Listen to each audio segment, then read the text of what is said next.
जय हिंद साथियों, आज के इस क्लास में आप सभी का बहुत बहुत स्वागत है। तो साथियों, आज आपका साइंस में प्रैक्टिस सेट नंबर 9 चलेगा। साथियों, इससे पहले आपका टोटल साइंस में 8 प्रैक्टिस सेट कंप्लीट हो चुका है। अगर आपका इसमें से कोई प्रैक्टिस सेट छूटा हुआ है तो आपको क्या करना है, यूट्यूब के अंदर आ जाना है, ठीक है। और ये चैनल का नाम है सक्सेस वर्ल्ड MCQ। इसको सर्च करके यहाँ पर प्लेलिस्ट का ऑप्शन मिलेगा, इस पर क्लिक करेंगे। उसके बाद यहाँ पर तीसरा जो प्लेलिस्ट है इसमें आपको सब साइंस का वीडियो मिल जाएगा जो आपका छूटा हुआ है। तो उम्मीद करते हैं ये आपको समझ में आ गया होगा।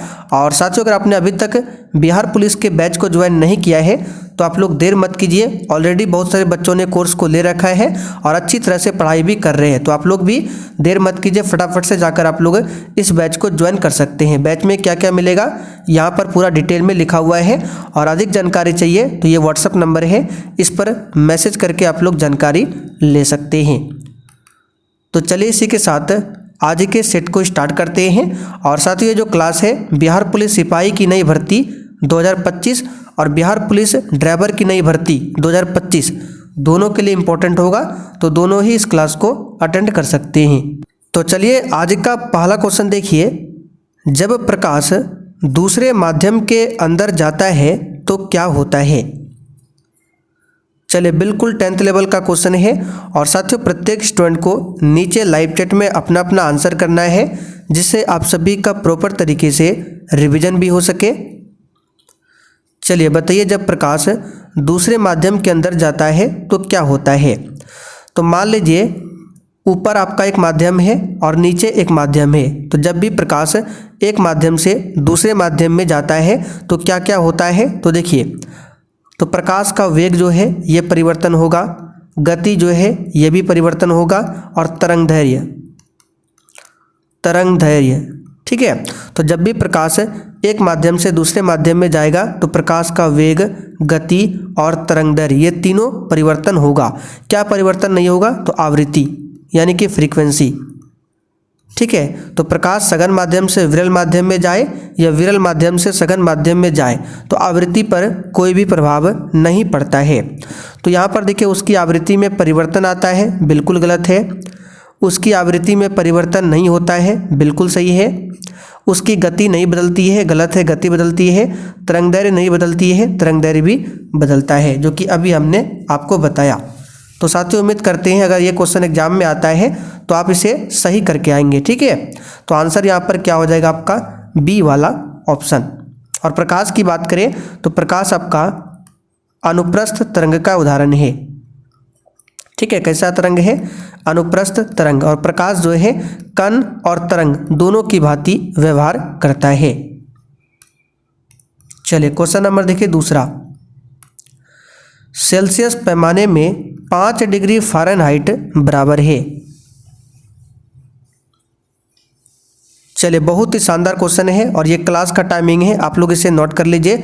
चाहे आप बिहार पुलिस के अभ्यर्थी हो या बिहार पुलिस ड्राइवर, दोनों के लिए क्लास का टाइमिंग जो अब रहेगा, साइंस के लिए आपको स्पेशल शाम 7:30 बजे, और मिक्स प्रैक्टिस सेट जिसमें हिस्ट्री, पॉलिटी, ज्योग्राफी, इकोनॉमिक्स और हिंदी व्याकरण, इसके लिए आपको रात 8 बजे की क्लास को करना है।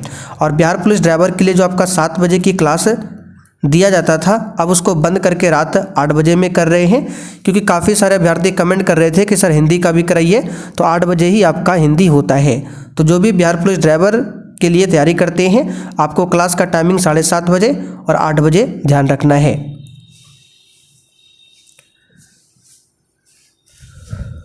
तो यहाँ पर इसका आंसर क्या होगा, तो देखिए फ़ारेनहाइट, सेल्सियस और केल्विन में क्या संबंध होता है, हमने आपको कई बार बताया है। C/5 बराबर क्या होता है, F-32/9 बराबर K-273 क्या होता है, 5। इस फार्मूला को आपको हमेशा ध्यान रखना है। तो यहाँ पर सेल्सियस है और फ़ारेनहाइट है, यानी कि यहाँ पर ये दोनों फार्मूला का इस्तेमाल होगा। तो C/5 बराबर क्या है, F-32/9। तो F का मान कितना है, 5 है। तो C/5 F के जगह पे 5 रखेंगे तो क्या हो जाएगा, 5 - 32। तो 32 में अगर 5 को घटाएंगे तो कितना होगा, -27/9। 9 से 27 को काटेंगे -3, ठीक है। अब यहाँ पे बटे 1 लगा देंगे तो क्रॉस मल्टीप्लिकेशन करेंगे, C × 1 बराबर C और -3 गुना 5 बराबर माइनस आपका 15। ठीक है, क्या आंसर आ जाएगा? -15। यहाँ पर डी ऑप्शन आपका सही जवाब है। इसको सही कर लीजिए, यहाँ पे क्या होगा? -15। ठीक है, क्या आएगा? -15 डिग्री आपका सेल्सियस आंसर होगा।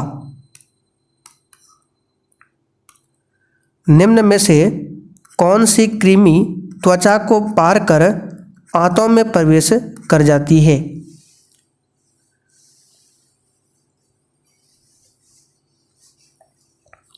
तो ये कृमि है आपका फीता कृमि। क्या है? फीता कृमि। इसको चपटा कृमि भी बोला जाता है, चपटा कृमि। ठीक है, चलिए आगे देखते हैं। क्वेश्चन नंबर 4, एक सामान्य वयस्क पुरुष में होता है।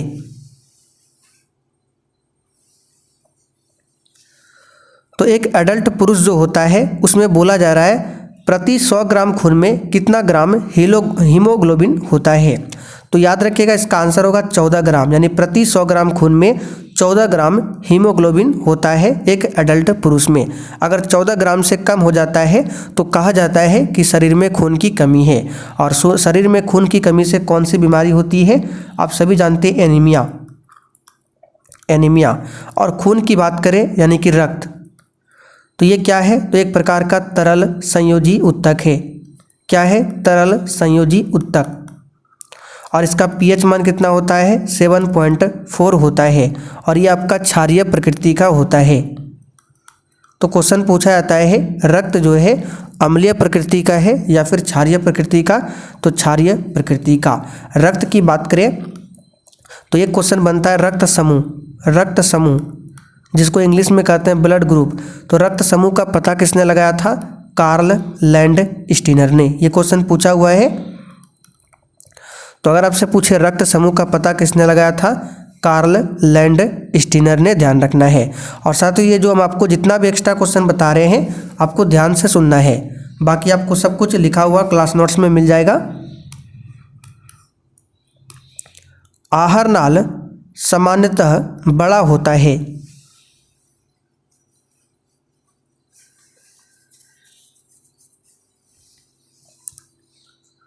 तो आहार नाल जो है किसका बड़ा होता है? याद रखिएगा शाकाहारियों का बड़ा होता है। क्यों बड़ा होता है आइए आपको समझाते हैं। तो शाकाहारी जो जीव होते हैं ये पेड़ पौधा पर निर्मित होता है। पेड़ पौधों पर निर्भर करते हैं शाकाहारी। और आप सभी जानते हैं पेड़ पौधा जो है ये सेलुलोज इसमें होता है, सेलुलोज का बना होता है। और आप सभी जानते हैं सेलुलोज को पचाने में क्या होता है? ये जल्दी पचता नहीं है। और जब जल्दी पचता नहीं है इसलिए आहार नाल जो है लंबा होता है शाकाहारियों का, ताकि जो सेलुलोज है आसानी से पच सके। तो यहाँ पर आंसर क्या होगा? शाकाहारियों का जो आहार नाल होता है ये सबसे बड़ा होता है मांसाहारी, सर्वाहारी और कीट भक्षियों की तुलना में। गाय के दूध का पीला रंग किसकी उपस्थिति के कारण होता है?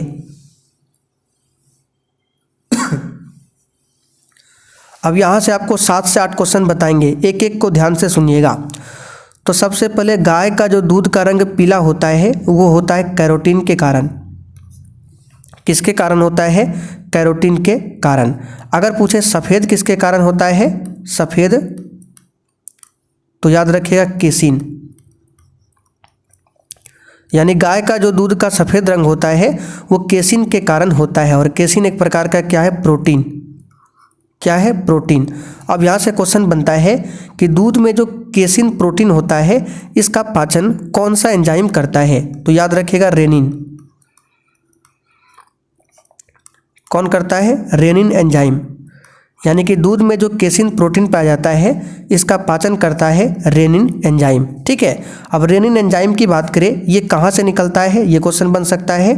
तो ये पेट के अमाशय से निकलता है।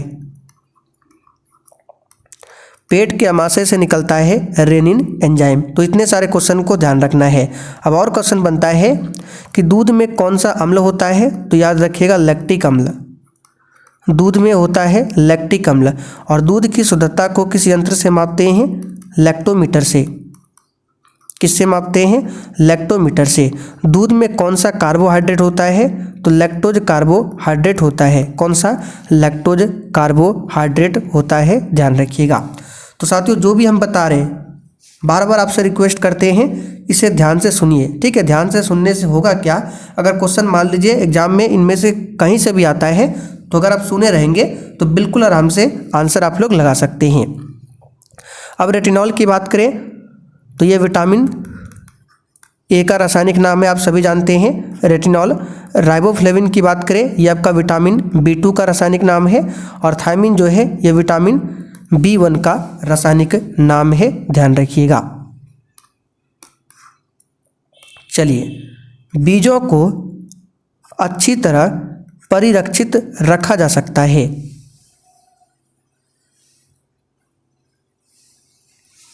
चलिए बताइए क्वेश्चन 7 के लिए आंसर। और देखिए जो भी साथी अभी भी इंतजार कर रहे हैं कि वैकेंसी आएगा उसके बाद तैयारी करेंगे तो आपसे होने वाला नहीं है। आप लोग अभी से तैयारी में लगिए और जमकर पढ़ाई कीजिए, इस बार चूकना नहीं है।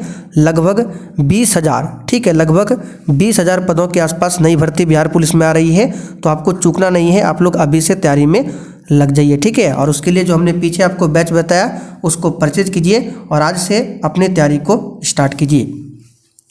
तो बीजों को अच्छी तरह परिरक्षित रखा जा सकता है। तो गर्म अवस्था तो होगा नहीं, सबसे पहले काटिए।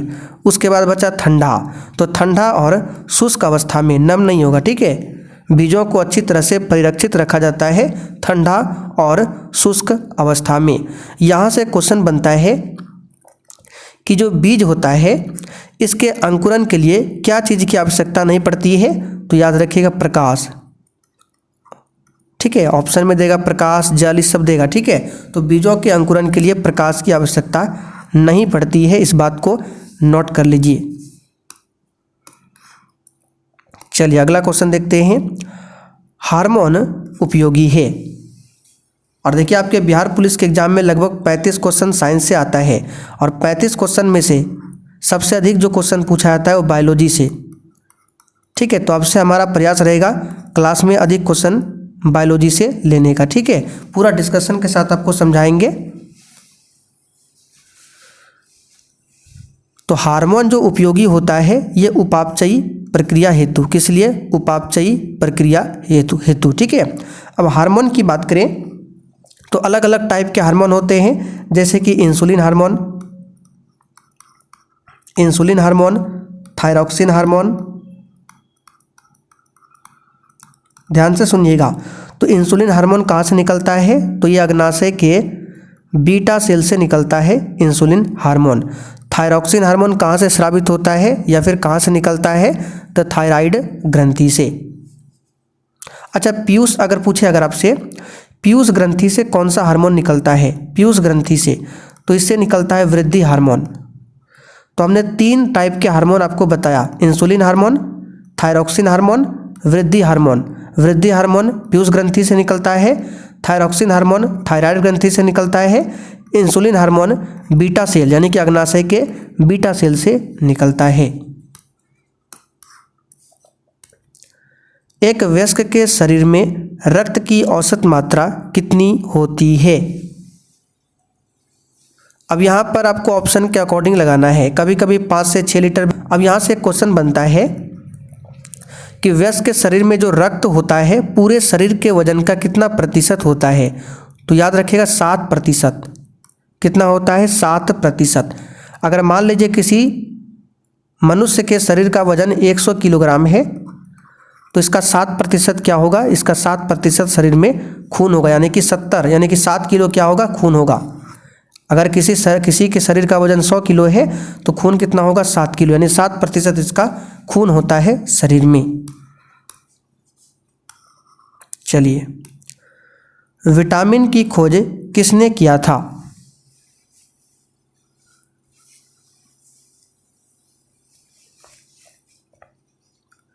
तो विटामिन 2 प्रकार के होते हैं, एक जल में घुलनशील विटामिन, दूसरा वसा में घुलनशील विटामिन।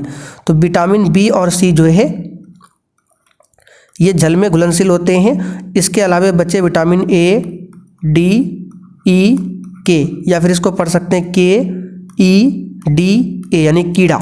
तो कीड़ा जो है ये वसा में घुलनशील होता है, जबकि ये जल में घुलनशील होता है। तो विटामिन की खोज किया था कैसिमिर फंक ने। किसने किया था? कैसिमिर फंक ने किया था। और एडवर्ड जेनर ने क्या किया था बताइए तो एडवर्ड जेनर ने चेचक के टीके की खोज किया था। चार्ल्स डार्विन ने नेचुरल सिलेक्शन का सिद्धांत दिया था। नेचुरल सिलेक्शन, तो अगर आपसे पूछे नेचुरल सिलेक्शन का सिद्धांत किसने दिया था तो चार्ल्स डार्विन ने। अच्छा साथियों, यहाँ से आप लोग बताइए, अगर हम खून की बात करें तो खून कहाँ पर बनता है? तो याद रखिएगा अस्थि मज्जा में, बोन मैरो। खून कहाँ पर बनता है? अस्थि मज्जा में बनता है। और खून का ब्लड बैंक किसे कहा जाता है? प्लीहा, प्लीहा या फिर स्प्लीन या फिर तिल्ली, तीनों का एक ही नाम है, प्लीहा, स्प्लीन या फिर तिल्ली। यहाँ पर क्या है? खून का ब्लड बैंक है। निम्नलिखित में से कौन सा युग्म सही सुमेलित नहीं है?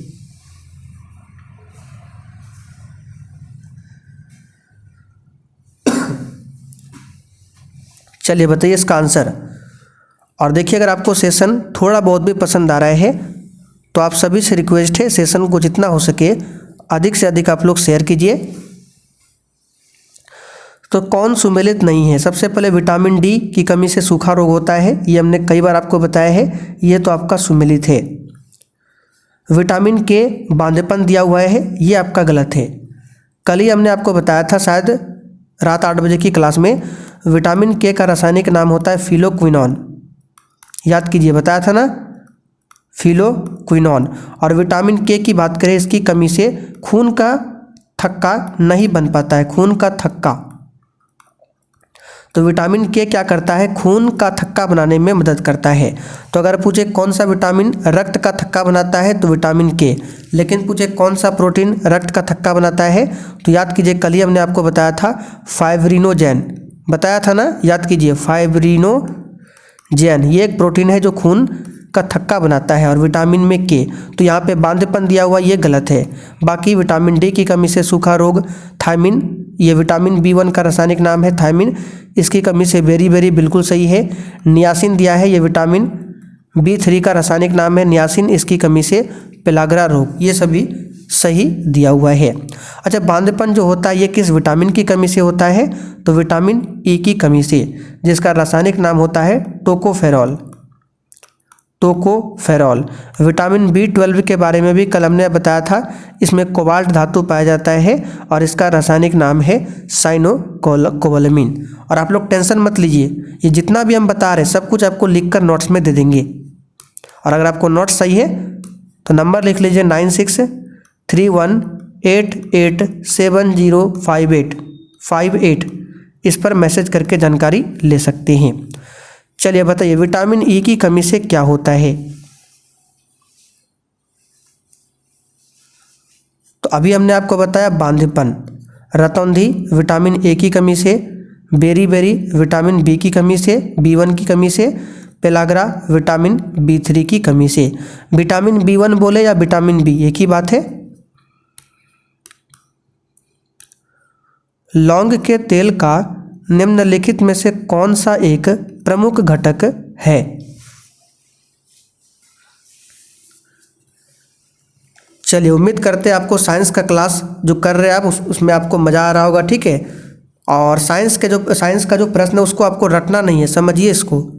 तो लौंग के तेल का जो प्रमुख घटक होता है ये यूजेनॉल होता है, इसको याद कर लीजिए आप लोग, क्या होता है? यूजेनॉल। और लौंग जो प्राप्त होता है पौधे के किस भाग से? तो ये कली से प्राप्त होता है।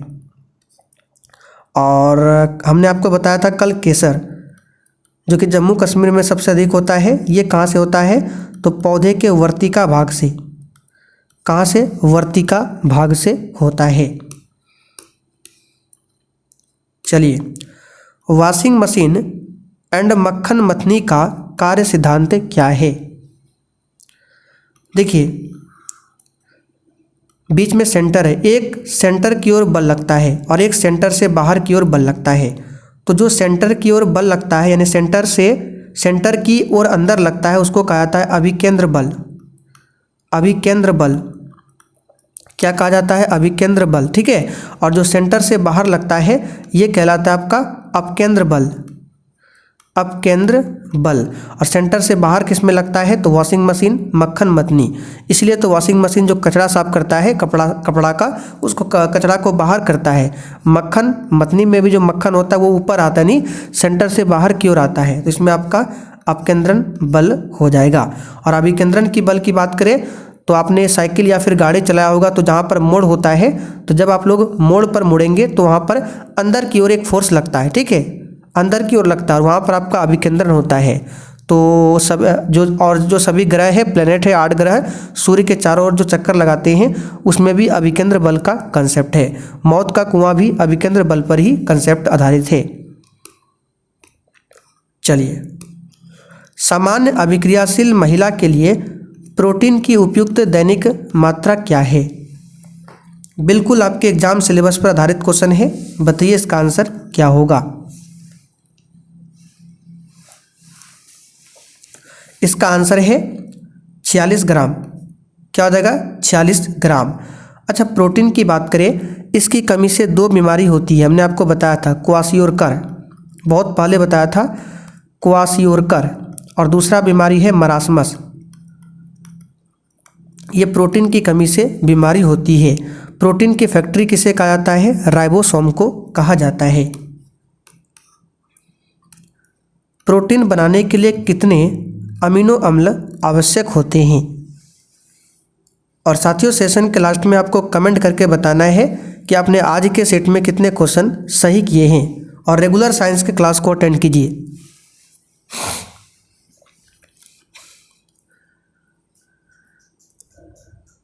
तो प्रोटीन बनाने के लिए 20 अमीनो अम्ल आवश्यक होते हैं। चलिए, रॉकेट डैश के सिद्धांत पर कार्य करता है?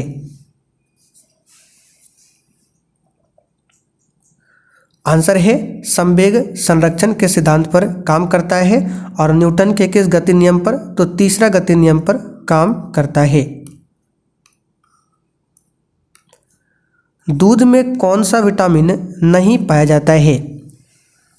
तो दूध के बारे में जो भी क्वेश्चन बन सकते हैं हमने आपको बता दिया। तो दूध में विटामिन सी नहीं पाया जाता है, बाकी सब होता है लेकिन विटामिन सी इसमें नहीं होता है, क्योंकि विटामिन सी एक खट्टे फलों में होता है। इनमें से कौन संक्रमण रोधी विटामिन है?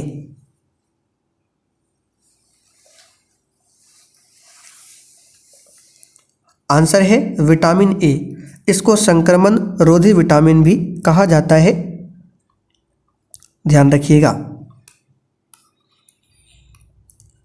द्रवों के उछाल संबंधी नियम का प्रतिपादन किसने किया था? और जैसे ही आपका क्लास खत्म हो जाएगा इसका पीडीएफ आपको आंसर के साथ मिल जाएगा, आंसर के साथ में, ठीक है। फिर आप इसका रिवीजन कर सकते हैं। और कल जो आपका क्लास हुआ था तो कल रात में उसका पीडीएफ नहीं डाल पाए थे, आज सुबह हमने अपलोड कर दिया है, आप लोग जाकर देख सकते हैं। बिल्कुल आंसर के साथ पीडीएफ दिया जाता है डेली। तो द्रवों के उछाल संबंधी नियम का प्रतिपादन किया था किसने? आर्किमिडीज ने। कोपरनिकस ने ग्रहों के गति का नियम दिया था। निम्नलिखित में से कौन ध्वनि की चाल पर प्रभाव नहीं डालता है? तो ये क्वेश्चन भी आपका हो चुका है। दाब बढ़ाएंगे या फिर घटाएंगे तो ध्वनि की चाल पर कोई भी प्रभाव नहीं पड़ेगा, बाकी ताप, माध्यम, आर्द्रता इन सभी पर पड़ता है। दूध का श्वेत रंग किसकी उपस्थिति के कारण होता है? तो ये तो अभी हमने आपको बता चुका है, ये होता है आपका केसिन की उपस्थिति के कारण। और कैरोटीन के कारण क्या होता है? पीला होता है कैरोटीन के कारण, और सफ़ेद होता है केसिन के कारण। और केसिन प्रोटीन को कौन सा एंजाइम पचाता है? तो रेनिन एंजाइम, ठीक है। और ये कहाँ से निकलता है? तो ये पेट के अमाशय से निकलता है। सोयाबीन में कितना प्रतिशत प्रोटीन होता है? चलिए, आंसर है 42%। अच्छा, यूरिया में पूछे कितना प्रतिशत नाइट्रोजन होता है? तो 46% नाइट्रोजन होता है यूरिया। यूरिया का सूत्र होता है NH2CO NH2। चलिए अगला क्वेश्चन, प्लास्टर ऑफ पेरिस का रासायनिक रूप क्या है, यानी रासायनिक नाम क्या है। तो प्लास्टर ऑफ पेरिस को शॉर्ट में POP भी कहा जाता है। इसका फॉर्मूला होता है CaSO4 इंटू हाफ H2O, ठीक है। और इसका नाम है कैल्शियम सल्फेट हेमीहाइड्रेट। यहाँ पर देखिए ए ऑप्शन में दिया हुआ है। आकाश में सबसे अधिक चमकदार तारा कौन सा है। तो अगर आपसे पूछे पृथ्वी से सबसे नज़दीक वाला तारा कौन सा है, सूर्य। सूर्य के बाद सबसे चमकीला तारा कौन सा है, प्रोक्सिमा सेंचुरी। प्रोक्सिमा सेंचुरी ये सूर्य के बाद सबसे चमकीला तारा है। लेकिन आकाश में सबसे अधिक चमकदार तारा पूछे, आपको आंसर करना है साइरस। पृथ्वी से नज़दीक के बारे में पूछे तब आपको आंसर करना है सूर्य, और सूर्य ना मिले तो प्रोक्सिमा। लेकिन सिर्फ आकाश में पूछे तो साइरस। कंप्यूटर के आविष्कारक कौन है। आंसर है चार्ल्स बेबेज। लेकिन हमने आपको बताया था, याद कीजिए, आधुनिक कंप्यूटर के आविष्कारक कौन है। तो याद रखिएगा एलन ट्यूरिंग। ये हम आपको बता चुके हैं, एलन ट्यूरिंग आधुनिक कंप्यूटर के आविष्कारक है। और विश्व साक्षरता दिवस कब मनाया जाता है, तो 2 सितंबर को, याद रखिएगा 2 सितंबर को मनाते हैं कंप्यूटर साक्षरता दिवस, ठीक है। तो चलिए आज के सेट में टोटल 26 क्वेश्चन था। अब बताइए अपने 26 क्वेश्चन में से आज कितने क्वेश्चन सही कर पाए हैं। और ये है आपका बैच, यहाँ पे नंबर है, तो देर मत कीजिए, जानकारी आप लोग ले सकते हैं।